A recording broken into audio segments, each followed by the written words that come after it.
Mapagpalang araw po mga ka-business, mga kapapi. Nandito naman po tayo magre-reaction ulit po tayo. Patungkol po doon sa nag-comment na naman na isang basher sa vlog po nila Kuya Ka-Business at Ate Ka-Business. Na wala namang kakwenta-kwenta ang mga pinagsasabi at hindi man nakakatulong talaga sa sitwasyon nung bang naganap na sitwasyon ni Intoy na sabi daw ay na-depress. Kung bago pa lang po kayo sa aking channel, paki-like at subscribe naman po at paki-suportahan naman po sila Kuya Ka-Business, Mrs. KB Official, Ka-Business Family, Kapatins TV, at isama nyo na rin po yung aking mga kaibigan sa larangan ng pag-YouTube, si Anime Angels TV. Ayan po yung dating kasama namin na reactors. Binago na po yung kanyang name. Sama nyo na rin po sila Ma'am Nika Marimix Vlog, Bernarin OFW Kuwait, LB OFW Abu Dhabi, Nana Channel TV, Wonders of Eli, Manny Sibilyar, Amelita Puntilla Vlogs, Pretty My 143, Melly K Vlog, Rich NC TV, Kuya Au Vlog 04, Elias Bopis Official, Captia Adventures. Sama nyo na rin po sila si Ma'am Julie 05 Mix TV. Paki-support naman po at pasalamatan po natin sila, yung mga walang sawa pong sumusuporta sa atin, na ating mga nanay at tatay sa larangan po ng pag-YouTube. Nandiyan po sila at ang ating mga ate, baka sabihin naman po ay pinatatandaan natin po sila. Nandiyan po sila Ma'am M. Scord, Ate Kaway Ona, Ate Bebang. Nandiyan po rin yung talagang Pilipina, si Dear Tunay na Buhay sa Europa. Sama po rin niya si Tatay Ferdinand Cabangis. Isa po rin friends, mga napakabait pong tatay na iniidolo po natin. Saka po si Ma'am Lenny 24 at si Ma'am Nerissa Artiga. Reaction na lang po natin yung nag-comment na naman po doon sa vlog po ng ating Kuya Ka-Business, si KBO. Sabi po niya doon ay self-inflicted by choice ni Ka-Business, or meaning gawa-gawa lang ni Ka-Business ang fake sponsor.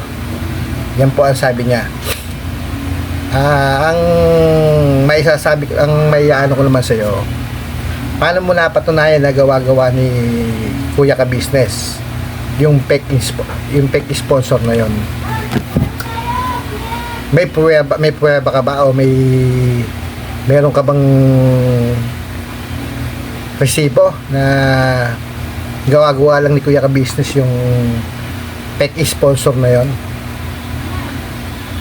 Napakagaling mo naman magsalita. Paano mo napatunayan na gawa-gawa nila yung sisirain si Intoy para lang do sa yung sinasabing putang ng yung sinasabi mong fake sponsor, sisirain yung anak-anakan nila para lang nga habulin, views? Ikaw ba'y nasisiraan na ng ulo? Sa palagay mo gagawin ni Kuya Ka-Business yon? Lalo na kay Intoy.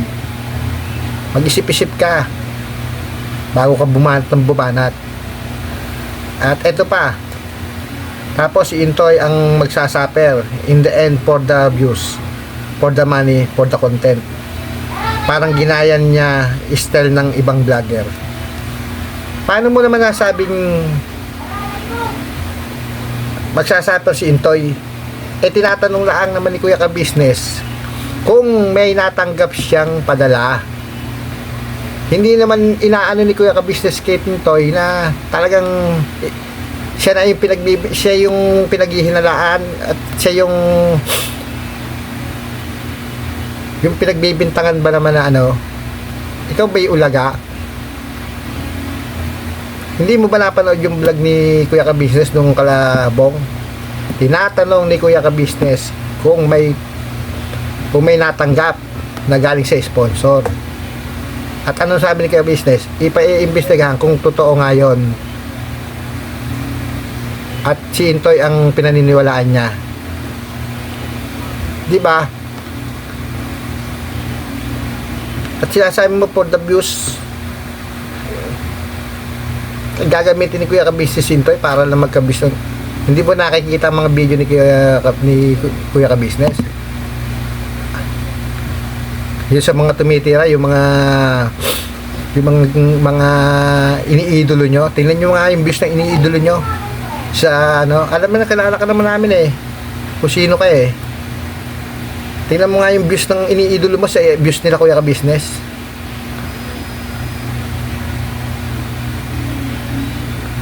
Bago sasabihin mo for the money, for the content. Ganun, vlogger sila. Kailangan lahat ng nangyayari ay naibibideo nila.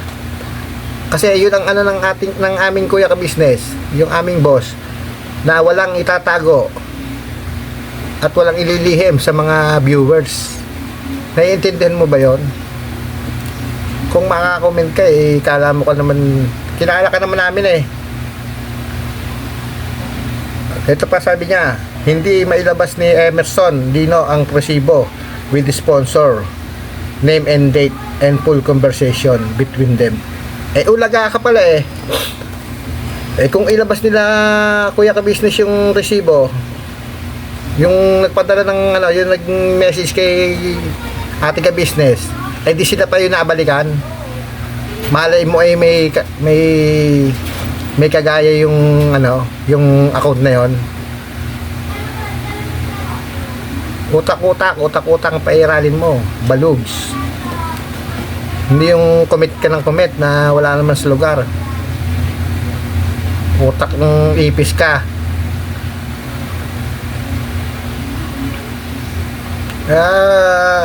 Kilala ka naman namin kung sino ka. Kaya huwag kang ito pa sabi niya, walang papalampasin yan kapag nakutuban niya na paalis sa poder niya ang tauhan.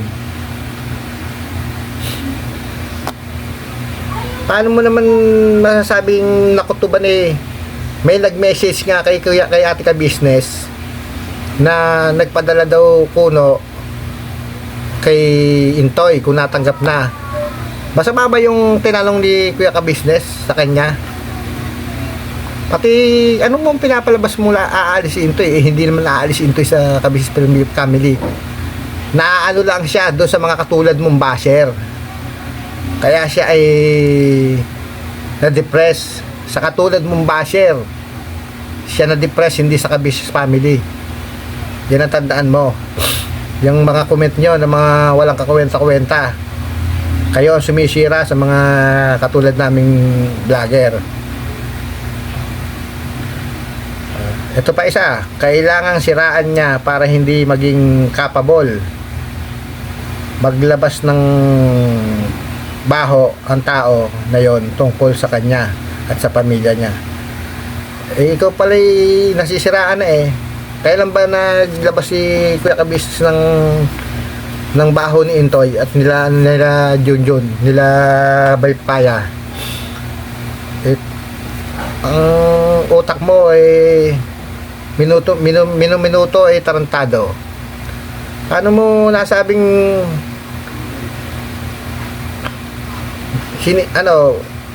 nilalabas ang baho ng mga yon mahal na mahal nga niya sila Intoy? Paano mo nasabi na sinisiraan ni Kuya Ka-Business yung mga yan?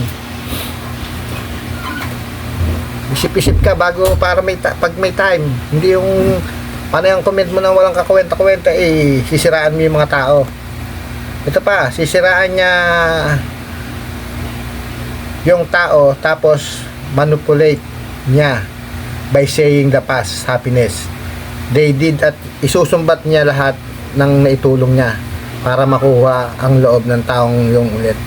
Eh, sira ka talaga eh. Nakita mo bang sinumbat nila Kuya Kabisis yung mga naitulong niya kala Intoy? Kung magsalita ka, eh, nanonood ka ba ng mga vlog nila Kuya Kabisnes? Para masabi mo yan. Saan ka nakakita ng mga video ni Kuya Kabisnes na sinumbatan sila Intoy? Tinuturuan sila Intoy ng tama, hindi sinusumbatan. Kung makapag-comment ka, eh, kala mo napakagaling mong tao.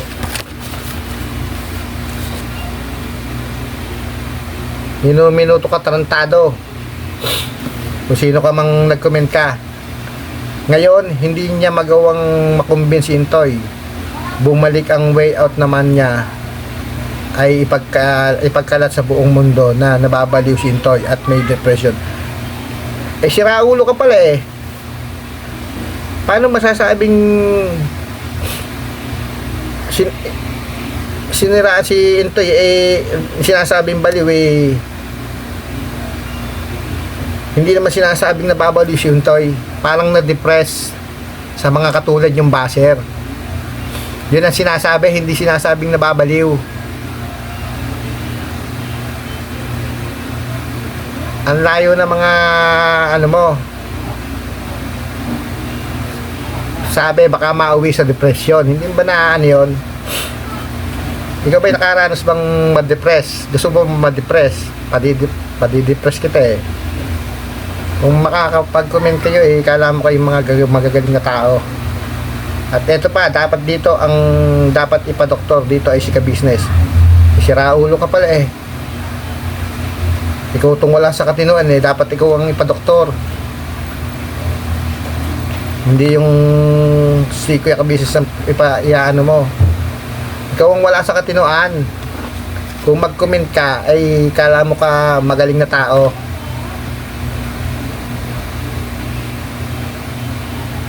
Puro sala naman ang mga binibira mo. Ito pa, nababaliw na dahil wala ng pera at views.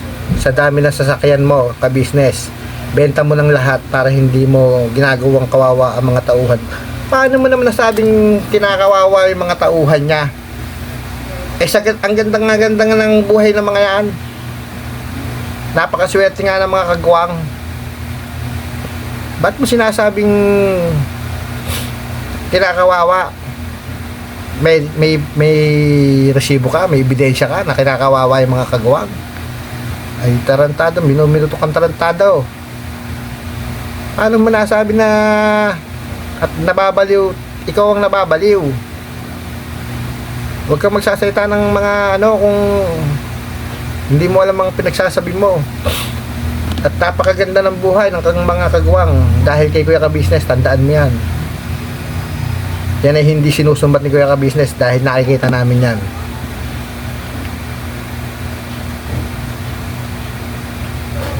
Paano mo nasabing ginagawang kawawa? Anong trabaho ng mga kagawang dyan? Maglinis lang, magwalis. May mabigat ba na trabaho ang kagawang sa Kabisnes family? Di ba wala? Minuto kang tarantado. Ito pa kasi kaya kahit kapangit ng reputasyon ng mga tauhan mo, ay kailangan mo pumatay ng pagkatao ng mga mangmang. INC ka pa naman, Kabisnes, pero napakasama mo. Pati si Intoy, tinabla mo pagkatao. Napaka ano mo naman. Dahil lang doon sa nasabi ni Kuya Kabisnes na ano, sasabihin mo tinabla na si Intoy. Ikaw ba'y nanood ng vlog ni Kuya Kabisnes nung araw na yon? Tinatanong lang ni Kuya Kabisnes kung may natanggap si Intoy na padala ng sponsor.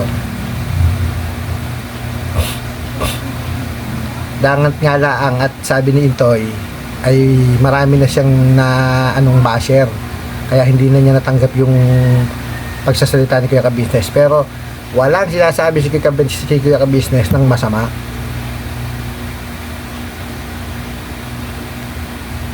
At hindi nila sinisiraan si Intoy, kasi matagal nang alam ni Intoy na ang sabi ni Kuya Ka-Business ay bukas lahat ng mangyayari sa Ka-Business family ay kailangan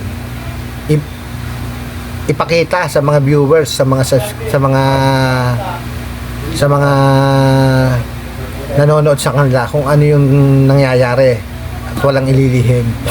Yun ang ano ni Kuya Ka-Business sa mga kagwang. Kaya hindi lang talaga natanggap ni Intoy yung pagkakanod, kasi marami lang nagdaan kay Intoy na mga basher na sinisiraan siya. Naintindihan mo ba yon? Kaya huwag ka magko-comment ng mga foul na sinasabi mo, dahil hindi mo lahat ng sinasabi mo dito sa yung comment ay hindi mo napatunayan at wala kang resibo, di ba? At yung isang sinasabi mo yung nangyari kay Intoy ay yun ay may resibo, at sinasabi na yan nila Kuya Ka-Business na totoo yung sinisiraan sila sa sponsor. Kaya huwag kang at si Intoy ay napatunayan na fake account yung nag-chat kay Ate Ka-Business, at ang habula ang masira ang pagsasamahan nila Intoy at ng Ka-Business family. Kaya huwag kang mag-comment ng mga foul na na hindi mo naman alam ang sinasabi mo. Baka ikaw ang mabalikan yan. Handaan mo yan.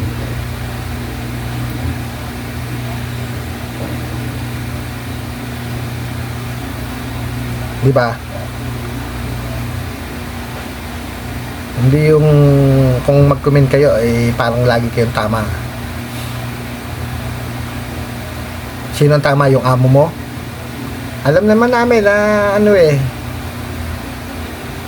kung sinong mo di ba?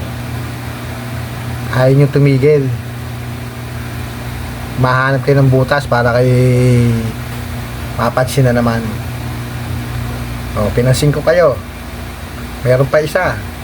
Si Judge pala ko, hindi ko palang nasama yung kanyang sinabi dito. May comment siya. Siguro sa susunod na reaksyon ko na lang po yun. Siguro po, hanggang dito na lang po ang aking simpleng reaksyon para dito sa mga itong walang kwenta-kwentang nag-comment na to, na wala namang naitutulong na maganda, ay comment pa ng comment at pambabaslaan naman ang ginagawa. Maraming salamat po sa mga viewers, mga silent viewers at mga subscribers na walang sawang sumusuporta po kay Kuya Allen TV. God bless po sa inyong lahat. Bye bye, sa susunod na lang po.